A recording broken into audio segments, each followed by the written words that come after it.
অনেক স্বপ্ন আর ভাগ্য ফেরানোর আশা নিয়ে বরিশালের রাশেদা বেগম চাকরি নিয়ে পাড়ি দিয়েছিলেন দুবাই।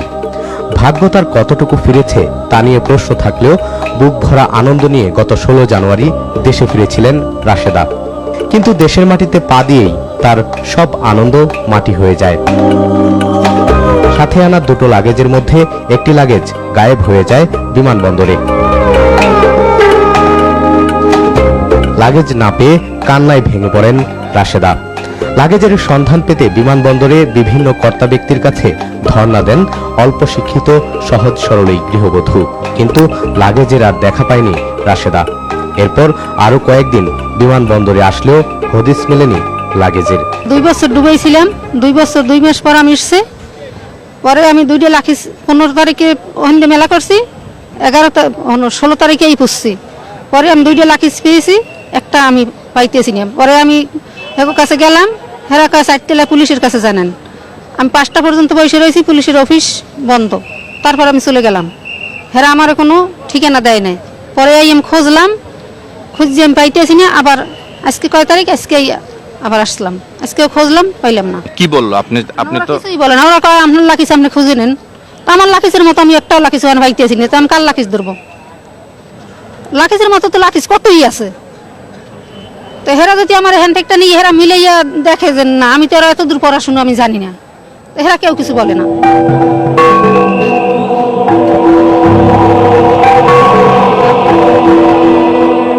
অসহায় রাশেদাকে সাথে নিয়ে ক্রাইম ওয়াচ টিম শাহজালাল আন্তর্জাতিক বিমানবন্দরের দায়িত্বপ্রাপ্ত কর্মকর্তাদের কাছে গেলেও পাওয়া যায়নি কোনো সহায়তা। সাধারণত বিমানবন্দরে কোনো কিছু হারানো গেলে তা অনুসন্ধানের জন্য কাজ করে থাকে বিমানবন্দরের হারানো ও প্রাপ্তি শাখা। যাত্রীদের সহযোগিতা করাই যাদের কাজ। কিন্তু অবাক করার বিষয় হচ্ছে, রাশেদার লাগেজ নিয়ে কথা বলতে গেলে হারানো ও প্রাপ্তি শাখার কর্মকর্তারাও কোনো কথা বলতে রাজি হননি। উল্টো দায়িত্বরত ওই কর্মকর্তা ক্রাইম ওয়াচের ক্যামেরা দেখে সটকে পড়েন। আমার 2বার আইছে, আমি এবার লইয়া, ঠিক আছে, ফোন করে আসলে খালি এই কথাটা বলে।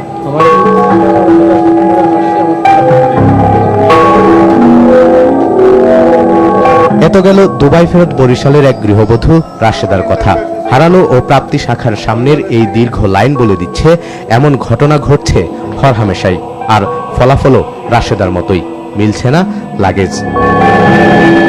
দীর্ঘ 4 বছর প্রবাস জীবন কাটিয়ে গত 4 জানুয়ারি দেশে ফিরেছেন মতিন মোল্লা ও তার 30 সহকর্মী। বিমানবন্দরে নামার পর তাদের সবারই হারিয়ে গেছে একটি করে লাগেজ, যার ভেতরে ছিল টাকা, স্বর্ণালংকার সহ পরিবারের আবদার আর শখের অনেক জিনিসপত্র। দীর্ঘ পথ পাড়ি দিয়ে নিয়ে আসার পর নিজ দেশে এসে খোয়া গেল সব। বাড়ি ফেরার আনন্দের সঙ্গী হলো ক্ষোভ, কষ্ট আর দীর্ঘশ্বাস। আপনাদের কতজনের মালামাল আছে? আমরা আইছিলাম 30 জন। 30 জনের হাত ব্যাগ নাই, খালি হাত ব্যাগ যেটা ওইটা নাই। এটা ধরেন না, আমি আইছি, আমার টেয়া যে দিছিল ওটা ব্যাগের ভিতরে ছিল, যা কয়টা এখন আমি বললেছি ওর কাছে, ভাই দেন। আমি তখন 50টা ধার করে আমি বাড়িতে গেছি। আমাদের ব্যাগও আমার টেয়া ছিল, আমি ব্যাগও লইছি না, এত টিকিট মিকেট আরেক ছোটো ব্যাগ ছিল। এই হিসাবে আমি এত টাকা পয়সা লই নাই, ব্যাগের ভিতরে ছিল। কিছু ফোলাফান্তের লেগে এইটাই আনছি, স্বর্ণ অলঙ্কার এইটাও ছিল। আর আমার কিছু নগদ ক্যাশও ছিল, আর মোবাইল টোবাইল যা জিনিসপত্র আসছিল আর কি সবাই আট ব্যাগের ভিতরে, সবাই যা মাল ছিল সবাই 8 ব্যাগের ভিতরে লয়। তারা কিন্তু অন্য ব্যাগও দেয় না, বুকিংও দেয় না। তারা 8 ব্যাগ হাতের সাথে থাকে, তখন হাত ব্যাগই লয় আর কি, বুঝছেন? তো এটা সবার হয়ে গেছে, আমার তো রেলা যায় না। 4 বছর পরে আসছি, 4 বছর পরে আসছিলাম। শান্তি লেগে অনেক অশান্তি হয়েছে, অনেক কি করা যাবে, করার তো আর কিছু নেই। না, আরেকজনের ইয়া ছিল আর কি, কইছে 4 বছর স্মরণ আর একটা ল্যাপটপ নাকি কইছে কম্পিউটার। আরব থেকে 12 তারিখে আসছি। আসার পরে ইমিগ্রেশন পার হচ্ছি, পার হওয়ার পরে আমাকে বললো, আমি লাকিজ খুঁজছি, লাকিজ খুঁজে পাই নাই। পরে আমাকে একটা টোকেন দিল যে এই নম্বরে আপনি ফোন করবেন। ফোন করার পর আপনি যে তারিখে আসতে বলবো ওই তারিখে আসবেন। ফোন করছি, আমাকে গতকালকে বললো যে ভাই আপনি আসেন, আপনার লাকিজ খুঁজে নিয়ে যান। আসার পরে আমি তো দেখা যাচ্ছে কি আমি আসছি হচ্ছে যশোর থেকে, আমার কমসে কম 2000 টাকার খরচ হয়েছে।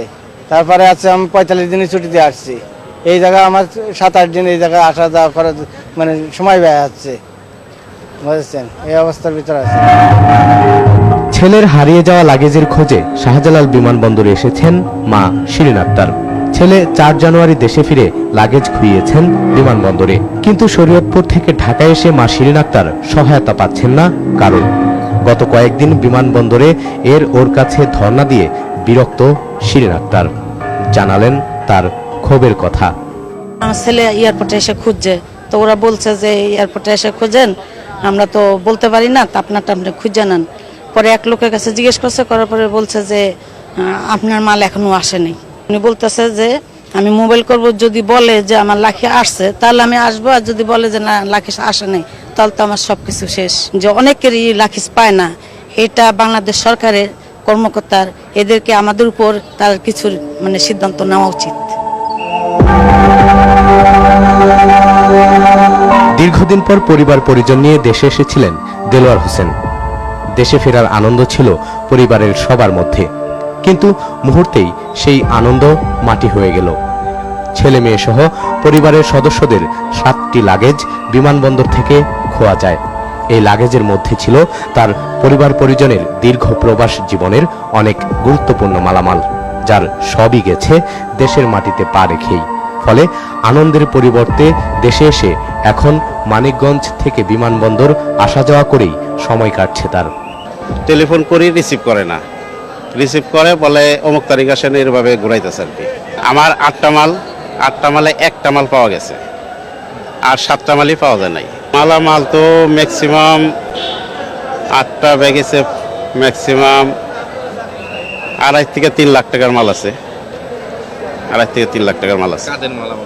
হ্যাঁ, ফ্যামিলি সব মাল আছে, ফ্যামিলি।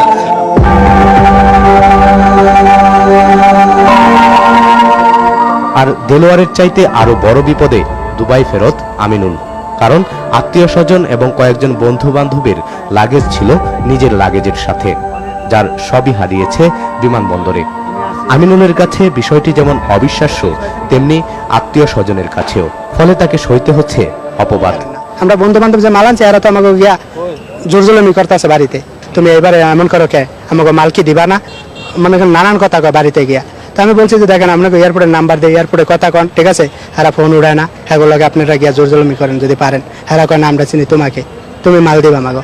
মনে করেন এমন মানুষ আছে 100 টাকা মাল দিয়া 400 টাকা দাবি করতেছে, ঠিক আছে। ওই চেয়ারম্যান ডাকে, মেম্বার ডাকে, ঠিক আছে, যে আমাকে মাল দাও, আমাকে মাল তুমি সই দিতে আনছো, অনেক দিবা নাকে। এটি হয়ে নিতেছে। 2বার আমি আয়া গেছি, এর আগে 2বার আইসে, এরা ফোন করলে কয় আপনি এয়ারপোর্টে আয়া দেখা করেন, এয়ারপোর্টে আয়া বিশ্রাম। পরে ওই যে অনেক আইসে বিশ্রাম গেছি, পাইলাম না।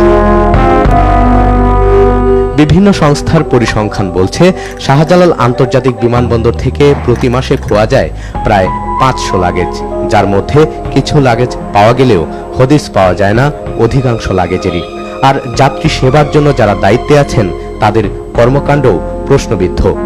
আসছি 3 তারিখ, আমার 2টি লাগেজ ছিল, একটাও পাইনি। এ পর্যন্ত 3বার আসছি। আমি অসুস্থ, কিডনিতে প্রবলেম, তবু অসুস্থ নিয়ে আসছি। ছেলে মেয়েদের বাচ্চার আত্মীয় স্বজনের অনেক কাপড় চোপড় আছে, জিনিসপত্র, এটা খোঁজ নেওয়ার জন্য এখনো পাইনি। এরা সঠিক কোনো তথ্য দিতে পারে না, বলছে পরে আসেন, ফোন করব। কিন্তু আমরা খুবই প্যারাশানি এবং কষ্টের মধ্যে আছি। ঘুষ খাওয়ার জন্য এক কাউন্টার ছেড়ে অন্য কাউন্টারে চলে যাই। 12টা বাজে ল্যান্ড করছে বাংলাদেশ এয়ারলাইন্সে। আমার 2টা লাগেজ ছিল, একটা লাগেজ পাওয়া গেছে, আরেকটা লাগেজ পাওয়া যায় না। কিন্তু আমার এখানে লেখা আছে, দেখেন এই লাগেজটা পাওয়া গেছে আর এই লাগেজটা পাওয়া যায় না। এখন আজকে তো 10 দিন 12 দিন হয়ে গেছে। এখন আমি প্রতিদিন ফোন করি, কিন্তু তারা বলতেছে মাল আসলে তারা ফোন করবে, কিন্তু তারা কিছু বলতেছে না। দেখছিলেন দেশের প্রধান বিমানবন্দর থেকে লাগেজ খোয়া যাওয়ার চিত্র। আসলে খোয়া যাচ্ছে না, অধিকাংশ ক্ষেত্রেই চুরি হচ্ছে এসব লাগেজ।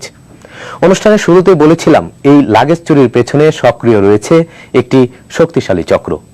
দর্শক, এই চক্রের সাথে কারা জড়িত রয়েছে জানাবো সেই কথা, তবে তার আগে নেব ছোট্ট একটি বিরতি। আমাদের সঙ্গেই থাকুন।